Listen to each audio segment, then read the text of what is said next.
So when it comes to 360 cameras, I would say this is the probably top 3 most talked about cameras currently out there on the market. We have the DJI, this is the new Osmo 360. We have the Insta360, this is the X5. This has actually been out the longest of these 3. And we have this one here, which is the all new GoPro Max 2. It's been many years since they released Max 1. We finally got the Max 2. In this video, I do want to talk a little bit more about the X5 versus the Max 2, mainly because X5 has pretty much been the staple as far as go-to 360 action cameras for the past few years. And of course, we have this one, the Max 2 from GoPro. And GoPro, just the name alone, is just known in the action camera space. So I do want to kind of put these two a little bit more head to head, and then I will have a separate video going in the Osmo 360 versus the Max 2. And for the past couple weeks, I've been testing out these cameras for this comparison, and the one thing I noticed from using them both is the user experience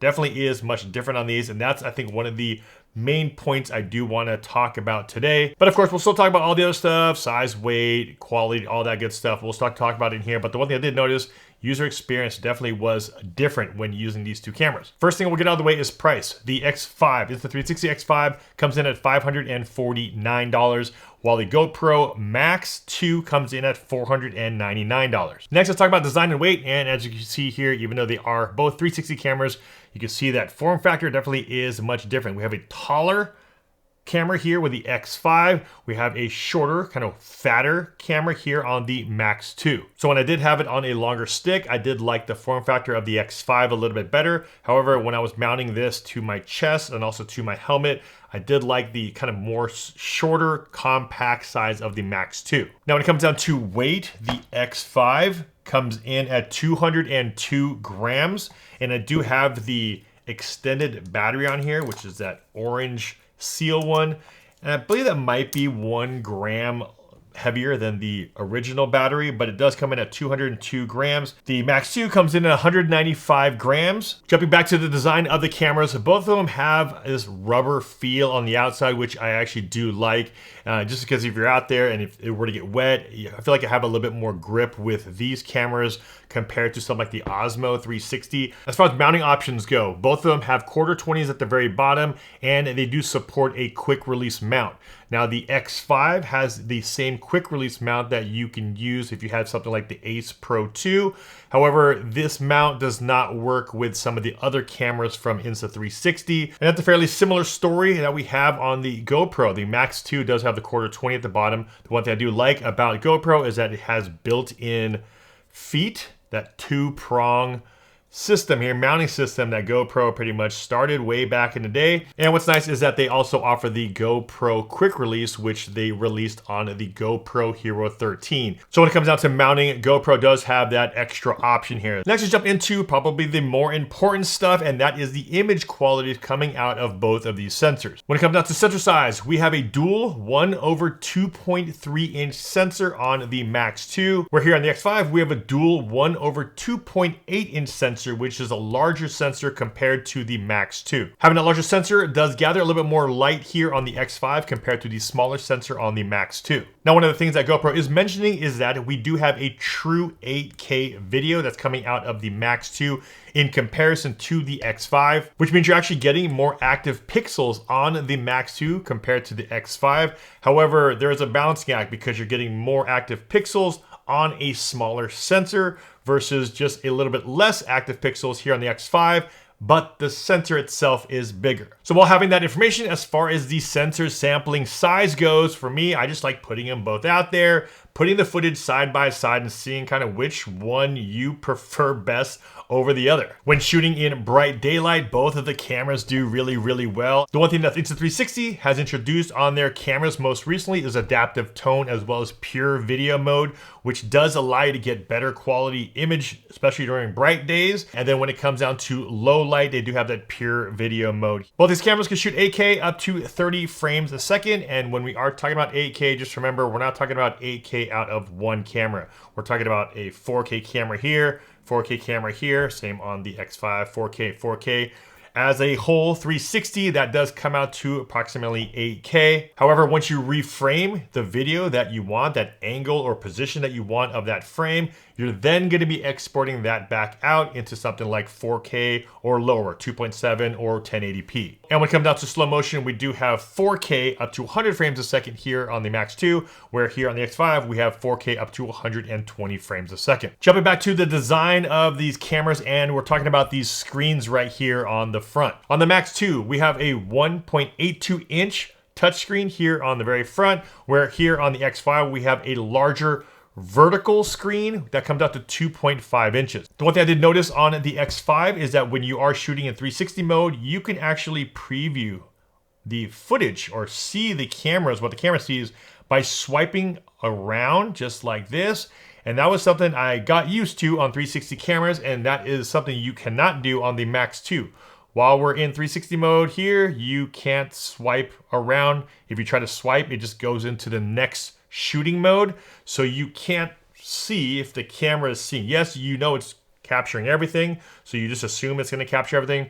But I do like the fact that on the X5, you can actually make sure that what you're trying to capture is in or within frame just by swiping around on the screen. Now with that larger screen on X5, I do like the fact that if you have to make changes on here, it's a lot easier. The icons are a lot more legible on the X5. You have easier places to hit when you're pressing down with your thumb. The GoPro, just the interface has been the same for so long. I mean, going back to like their early GoPros, not much has changed here, and with that screen being small, it is a little bit more difficult for you to change a lot of your settings. The next user experience difference I saw on the Max 2 is that if you do want to charge up your camera, you have to pop open this door here on the side, open the whole thing up, and the USB-C port is here at the very top, and you don't have anything here kind of keeping that battery in. Where here on the X5, if you want to charge up your camera, you just have to pop down this compartment here and plug in your USB-C here. Your battery stays intact and locked in place. So if you wanted to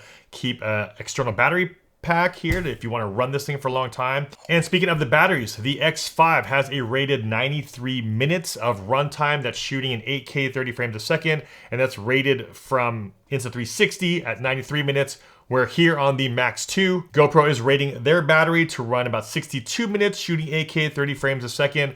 I'm definitely not able to get what they are rating them for. I actually tested both these out there. I didn't have any issues as far as overheating goes when I'm just using them in the field, because I'll normally have it on a bike.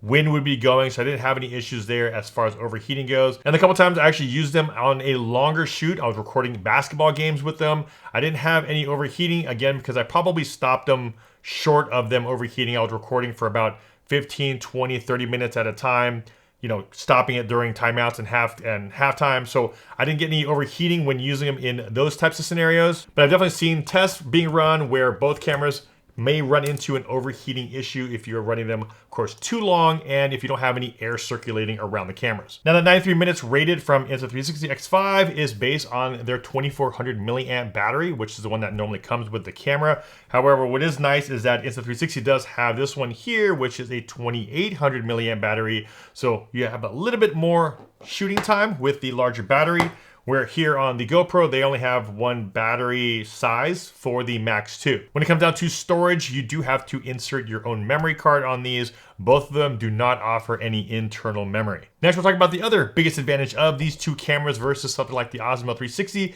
is that you could replace the lenses here, especially if you're out there mounting this and it were to take a tumble or a crash. You can replace the outer lenses yourself. Prior to these two cameras, and something you have to do with the Osmo 360 is that you have to actually send it back to the manufacturer to replace the lenses if you were to scratch them up. Here, the Max has an easy replaceable lens just by twisting it off just like this.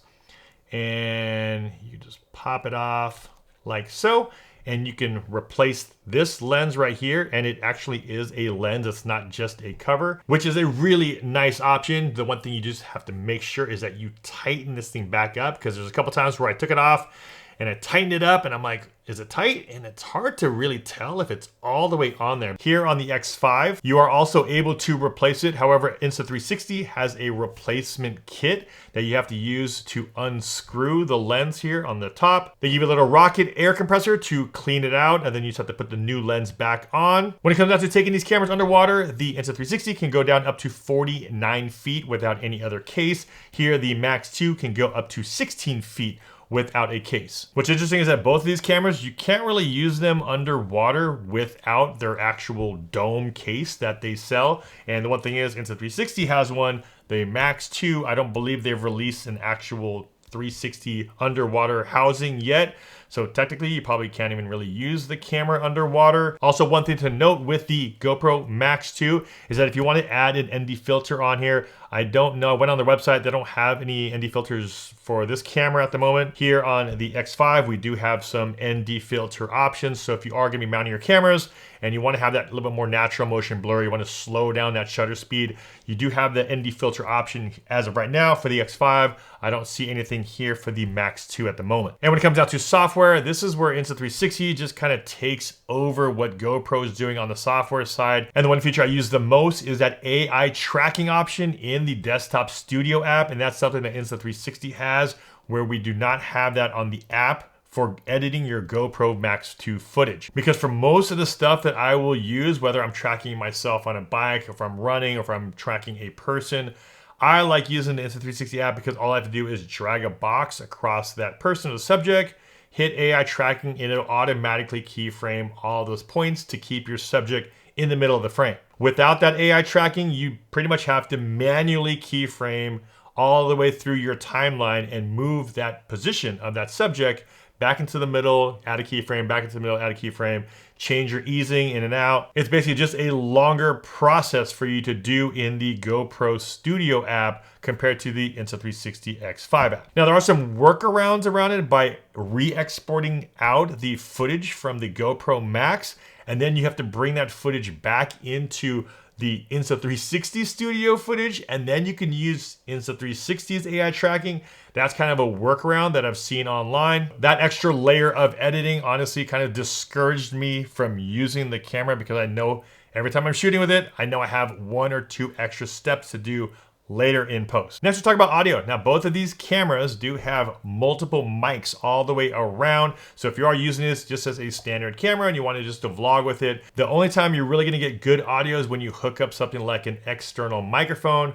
However, the one thing that's different here on the GoPro Max 2 is that it can only accept in a Bluetooth connection to something like your AirPods. Now, when it comes down to external audio, GoPro doesn't have their own microphone the same way Insta360 has the Mic Air, and also DJI has the Mic Mini, the Mic 2, the Mic 3 to hook up to the action cameras. But GoPro does have the ability to hook up via Bluetooth AirPods. So the audio you are hearing right now is coming from my AirPods, and it is Bluetooth connected to the GoPro. Where here on the X5, you do have the option to hook up the Insta360 Mic Air. This mic right here, once synced up to the camera, you're able to get really clear audio from the Mic Air to your X5. All right, so here we have the Insta360 X5. It's windy, starting to drizzle, but we are hooked up with the Insta360 Mic Air. How does this audio sound? Now, from my experience, like I said, this connection actually is a lot better than the standard Bluetooth connection that we have with the AirPods. And there it is, guys. Just want to talk about some of the differences, the pros and cons of both these cameras, the Insta360 X5 and the all-new GoPro Max 2. As always, if you guys got some value from this video, a big like would be much appreciated. This is Aljon Stasio with FlytPath.com. I'll see you in the next one. Take care.